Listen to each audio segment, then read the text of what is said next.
Sou a professora Cleane e vou lecionar a disciplina de Geografia para o sexto ano do Colégio Emaús. Pessoal, essa aula será a correção das atividades que eu deixei na aula anterior, na aula de revisão. Número 1.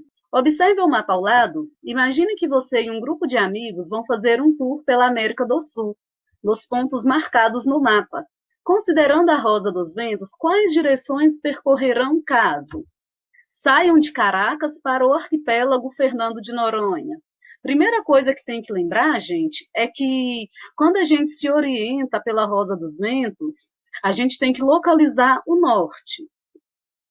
Outra coisa também, a localização, a orientação pela Rosa dos Ventos, ela não é precisa, é uma localização relativa, é de acordo com pontos de referência. Então, para a gente conseguir saber quais as direções nós vamos seguir, nós vamos precisar desenhar uma Rosa dos Ventos no destino. Quando a gente desenha a Rosa dos Ventos no destino, a gente verifica, a gente consegue perceber qual é a direção de onde a gente quer sair. Vamos lá para ver como que isso funciona na prática. Eu quero sair de Caracas para o arquipélago Fernando de Noronha. Já localizei Caracas aqui no mapa e já localizei o arquipélago Fernando de Noronha também. Como que nós vamos fazer isso?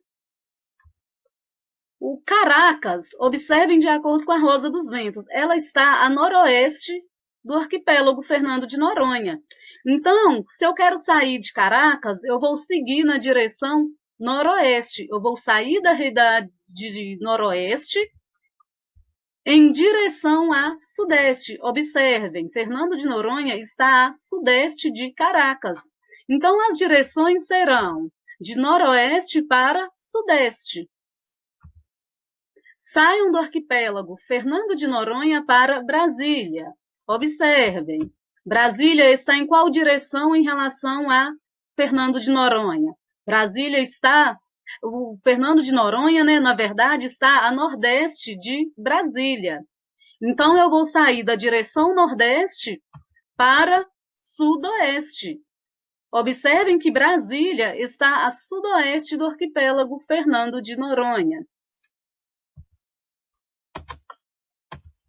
Saiam de Brasília para Buenos Aires. Onde que está Buenos Aires? Buenos Aires está ao sul de Brasília e Brasília está ao norte de Buenos Aires. Então, eu vou seguir na direção. Observem de acordo com a Rosa dos Ventos. Vou pegar a direção, vou sair do norte, né? Em direção ao sul. Saiam de Buenos Aires para La Paz. Observem, Buenos Aires em relação a La Paz. A Rosa dos Ventos, Buenos Aires está a sudeste de La Paz. La Paz está a noroeste de Buenos Aires. Então, eu vou pegar a direção de sudeste para noroeste. O que são as coordenadas geográficas? As coordenadas geográficas, gente, elas nos dão a localização exata de qualquer ponto na superfície terrestre. Através das coordenadas geográficas, que são obtidas por meio do cruzamento dos paralelos e meridianos, nós temos uma localização exata, com precisão. São constituídas pelo cruzamento dos paralelos e meridianos. Qual que é o principal paralelo, gente? A linha do Equador, que divide a Terra em dois hemisférios, hemisfério norte e hemisfério sul. E o principal meridiano é o meridiano de Greenwich, que divide em oeste e em leste. As latitudes e longitudes fornecem a localização exata de qualquer ponto na superfície terrestre. Explique a latitude e longitude. A latitude, gente, sempre nós vamos usar como referência a linha do Equador. É qualquer ponto na superfície terrestre medida em graus, tendo como referência a linha do Equador. A latitude ela vai variar de 0 a 90 graus, tanto ao norte quanto ao sul. A longitude, também medida em graus, sempre vai ter como referência o meridiano de Greenwich. A longitude ela vai ser de 0 a 180 graus a leste e de 0 a 180 graus a oeste. Todo ponto, gente, que estiver sobre a linha do Equador vai ter latitude 0. Todo ponto que estiver sobre o meridiano de Greenwich terá longitude 0. No plano ao lado, localize as coordenadas geográficas dos pontos A, B, C e D. Tá, mas como que eu vou localizar se eu não sei onde é o meridiano de Greenwich? Como que eu localizo se eu não sei onde que é a linha do Equador? Vamos lembrar, os meridianos, eles vão seguir de um polo a outro, de norte a sul. Os paralelos, no sentido leste-oeste. Então, primeira coisa que a gente precisa fazer, localizar os hemisférios. Como que a gente vai fazer isso? Olhando os graus. 0 graus, paralelo, linha do Equador. 0 graus, meridiano, meridiano de Greenwich. Então, eu já sei que de 0 graus acima é o hemisfério norte, abaixo o hemisfério sul, tendo como referência a linha do Equador. De 0 graus para a direita, temos leste, ou hemisfério oriental. De 0 graus para a esquerda, temos oeste, ou hemisfério ocidental, usando como referência o meridiano de Greenwich. Então, como eu faço para localizar a latitude e a longitude do ponto A? Primeiro, localizar o hemisfério. O ponto A ele está exatamente sobre a linha do Equador. Então, nós já sabemos que a latitude dele é 0. O ponto A ele está a oeste do meridiano de Greenwich. Ele está a 45 graus. Então, a longitude é 45 graus de longitude oeste. O ponto B, vamos localizar primeiro a latitude, primeiro o hemisfério. O ponto B ele está no hemisfério norte, em relação à linha do Equador, e está no hemisfério leste, em relação ao meridiano de Greenwich. Então, eu tenho no ponto B 15 graus de latitude norte e tenho 45 graus de longitude leste. O ponto C. O ponto C ele está no hemisfério sul e no hemisfério ocidental, no hemisfério a oeste do meridiano de Greenwich. O ponto C ele está a 30 graus de latitude sul e a 15 graus de longitude oeste. O ponto D, vamos localizar também o hemisfério, ele está no hemisfério sul, em relação à linha do Equador, e está no hemisfério leste, em relação ao meridiano de Greenwich. A latitude dele é 75 graus ao sul e a longitude 30 graus leste. Explique como funciona o GPS. O sistema de posicionamento global é um sistema que funciona via satélite. Os satélites criam como se fosse uma constelação ao redor da Terra, orbitam a Terra. Esses satélites eles vão enviar sinais de rádio a uma dada frequência para receptores localizados na Terra. Esses satélites eles vão orbitar a Terra 2 vezes ao dia, gente. O equipamento de GPS, né, aquele que a gente possui de mão mesmo, ele precisa estar ao alcance de pelo menos 3 satélites para ele conseguir receber as coordenadas. O sistema fornece com precisão a latitude e a longitude, que são medidas em graus. Lembra que nós já estudamos e vimos que para o satélite fornecer a localização correta, a localização exata, funciona por meio da triangulação, por meio do envio de dados de 3 satélites para conseguir chegar em um ponto comum? O que são os mapas? Os mapas, gente, são uma forma de representar o espaço geográfico. Através dos mapas, a gente consegue representar fenômenos naturais e fenômenos sociais.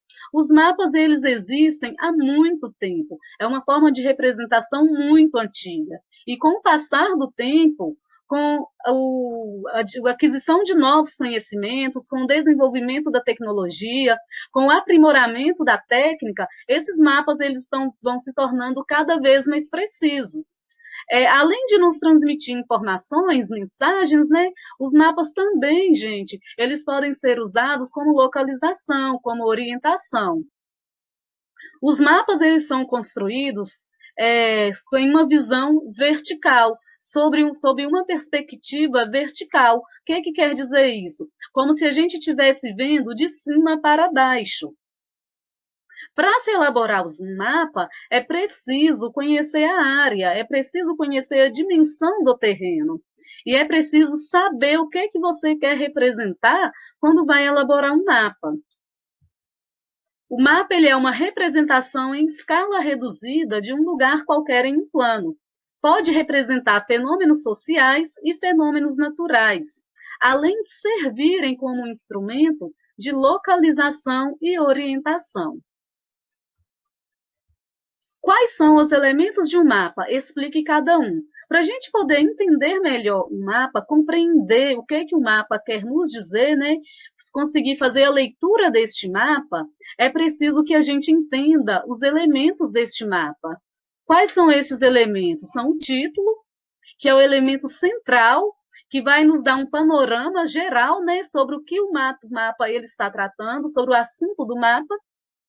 Então, esse título ele precisa estar adequado ao tema representado no mapa.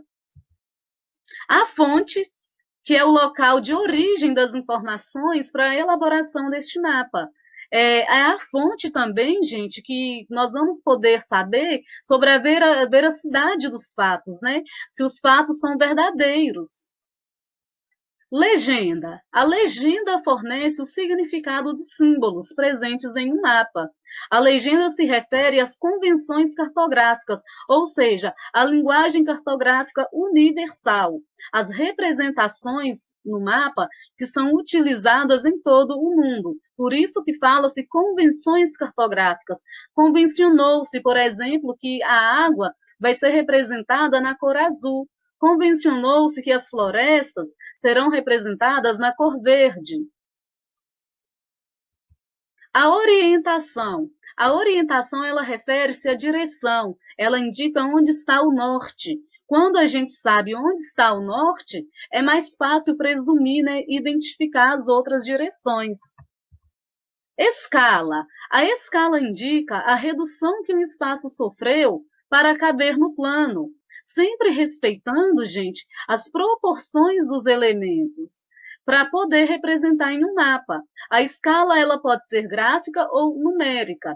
Como assim proporção? Por exemplo, lembra que nós demos o exemplo, se vocês forem fazer o mapa da sala e da cozinha de vocês precisam saber o tamanho do sofá, o tamanho da mesa, o tamanho da geladeira, o tamanho do fogão, para poder representar de acordo com o tamanho real deles, para desenhar de acordo com a proporção desses elementos.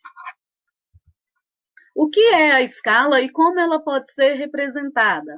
A escala, gente, é um cálculo matemático, né, podemos dizer assim, é uma relação numérica entre as distâncias representadas no mapa e as distâncias reais do terreno. As escalas, elas podem ser grandes ou pequenas, e elas podem ser representadas de forma gráfica ou de forma numérica. Vão variar, gente, as escalas de acordo com o objetivo da representação. Como assim? O que é uma escala grande? Uma escala grande, eu vou representar uma área menor, eu vou mapear uma área menor. Na escala grande, a riqueza de detalhes ela é maior. Uma escala pequena, eu vou representar uma área maior. A riqueza de detalhes, o nível de detalhes será menor. Leia as afirmativas que seguem e assinale a correta. Letra A. A escala numérica é representada por uma linha reta dividida em partes iguais. Não. A escala numérica ela é representada com um numerador, que geralmente é o 1, e com o denominador, que geralmente é a escala. A escala 1 para 50.000 é maior que a escala 1 para 250.000. Vamos passar para a letra C. Na escala de 1 para 100.000, 1 centímetro no mapa vale 100 quilômetros no terreno. Não, por que que não? Porque se a gente pegar 100.000 e dividir por 100.000, nós vamos obter 1 quilômetro. Ou se a gente pegar 100.000 e andar 5 casas decimais para a esquerda, nós também vamos ter 1, que corresponde a 1 quilômetro. Então, a escala 1 para 100.000 quer dizer 1 centímetro no mapa equivale a 1 quilômetro no terreno. As escalas podem ser numéricas ou geográficas. Tá certo isso? Não, né? As escalas elas podem ser numéricas ou gráficas. Então, a nossa alternativa correta é a letra B. A escala 1 para 50.000 é maior que a escala 1 para 250.000. Está certo. Lembrem-se, quanto menor for o numerador, maior será a escala. Quanto maior for o denominador, tá, gente? Quanto menor for o denominador, maior será a escala. Quanto maior for o denominador, menor será a escala. É uma proporção. Se eu tenho um denominador pequeno, eu tenho uma escala grande. Se eu tenho um denominador grande, eu tenho uma escala pequena. Explique os tipos de mapas: político, físico e histórico.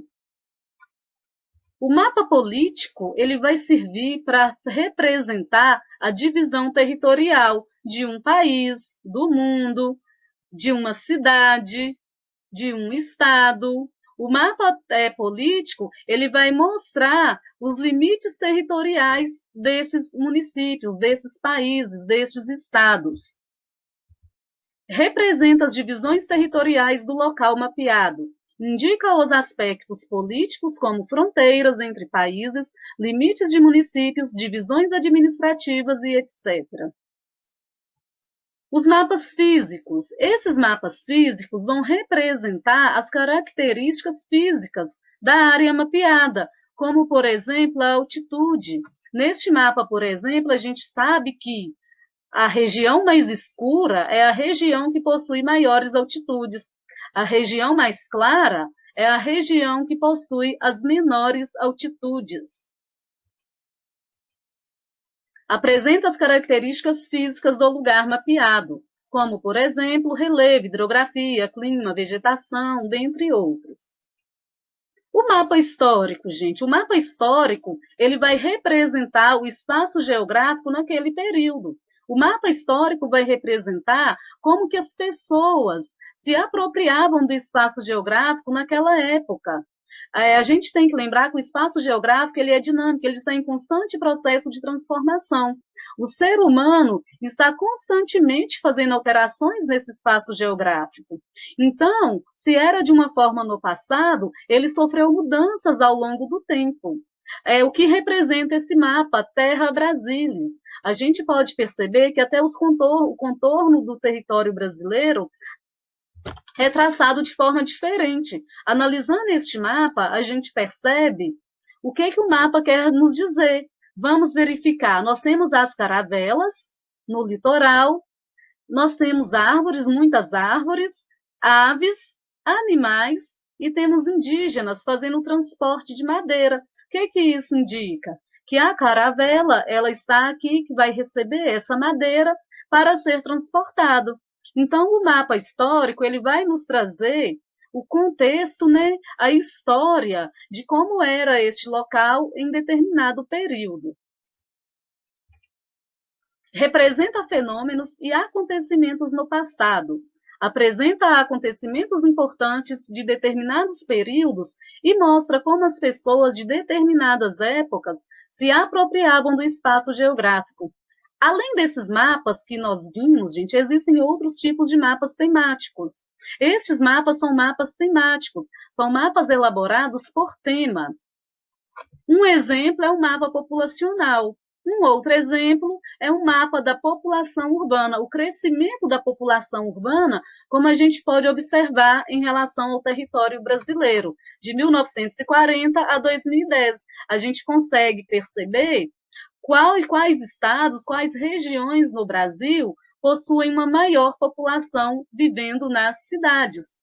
Da mesma forma que, analisando o mapa População por País de 2007, a gente consegue perceber os países, né, ou continentes que possuem um maior contingente populacional. Além de mapas e globo, existem outras formas de representação do espaço geográfico, formas bidimensionais e tridimensionais. Explique cada modelo de representação abaixo. Vamos lembrar aqui que a representação de mapas, ela sempre vai sofrer alguma distorção, né? A representação de mapas, gente, nunca vai ser 100% fiel à área mapeada. A representação pelo globo, ela é mais fiel à forma esférica da Terra, então ela sofre menos distorções. As representações bidimensionais são aquelas que nós temos duas dimensões, altura e largura. Tridimensional, 3 dimensões, altura, largura e profundidade. São elas croquis, cartograma e anamorfose, infográficos, perfil topográfico, bloco diagrama e maquete. Vamos falar de cada uma. Croquis. O croquis ele é um desenho feito à mão, é um tipo de desenho muito utilizado, inclusive, na moda. Ele pode servir para representar determinada paisagem, determinada local. Esse tipo de representação, gente, não é um mapa, e não exerce a função de um mapa. O croquis ele não tem precisão geográfica, ele não tem precisão na representação das informações. O croquis ele não vai, vamos dizer assim, respeitar a proporção do que está sendo representado. Cartograma e anamorfose. Uma forma de representar a distribuição de um fenômeno. No cartograma e na anamorfose, não há respeito, gente, da dimensão, do formato do território. O que quer colocar em evidência nesse tipo de representação é o fenômeno. O fenômeno é que vai ser destacado. Não retrata corretamente as dimensões do espaço representado, podendo distorcer o formato e o tamanho da área representada. Sempre em um cartograma e anamorfose, procura-se destacar o fenômeno que está sendo representado. Então, o que coloca em destaque, o que coloca em evidência é o fenômeno, e não a área, nem o espaço, nem a região. Infográficos. Utilizados para transmitir visualmente informações sobre alguma questão ou notícia. Os infográficos eles fazem uso de linguagem verbal e linguagem não verbal também. Predomina a linguagem não verbal. Na linguagem verbal são pequenos textos indicando o que o infográfico está representando. O infográfico ele usa símbolos e textos para representar o fenômeno. Esse fenômeno ele pode ser social ou pode ser natural. Perfil topográfico. O perfil topográfico ele permite conhecer o relevo de determinada região, de uma área entre dois pontos específicos. Através do perfil topográfico, a gente consegue perceber também as diferenças de altitudes neste terreno. A gente consegue perceber e identificar as formas de relevo. O que são formas de relevo? Planalto, planície, depressão. Bloco diagrama. O bloco diagrama é uma representação tridimensional. O que quer dizer isso? É uma representação 3D, altura, largura e profundidade. O bloco diagrama, gente, a gente não pode confundir com um mapa, com um croquis ou com uma maquete. O bloco diagrama apresenta a representação gráfica do relevo de determinada área ou região. A maquete. A maquete é um modelo em miniatura, é a representação em miniatura de uma área, de um prédio, de um bairro, ou qualquer outro lugar que queira representar. A diferença da maquete para o bloco diagrama é que a maquete ela é tridimensional e tem uma representação tridimensional. A maquete você pode visualizá-la de vários ângulos, de vários lados. O bloco diagrama, não. Um mapa de escala 1 para 750.000 apresenta uma distância de 9 centímetros entre os pontos A e B. Qual é a distância real entre esses dois pontos? Nós temos a distância no mapa, que é 9 centímetros, e nós temos a escala, 750.000 centímetros. O que essa escala quer nos dizer? Que cada 1 centímetro no mapa corresponde a 750.000 centímetros no terreno. Então, para eu saber a distância real, eu vou multiplicar 9 centímetros por 750.000, que vai me dar a soma a multiplicação de 6.750.000 centímetros, o que corresponde a 67,5 centímetros ou 67.500 metros. Como assim 67,5 quilômetros? Eu vou dividir 6.750.000 por 100.000, ou vou andar 5 casas decimais para a esquerda. Para transformar para metros, eu divido por 100 ou ando 2 casas decimais para a esquerda. Finalizamos a nossa correção. Bons estudos para vocês. Até a próxima aula. E lembrem-se, juntos no caminho certo.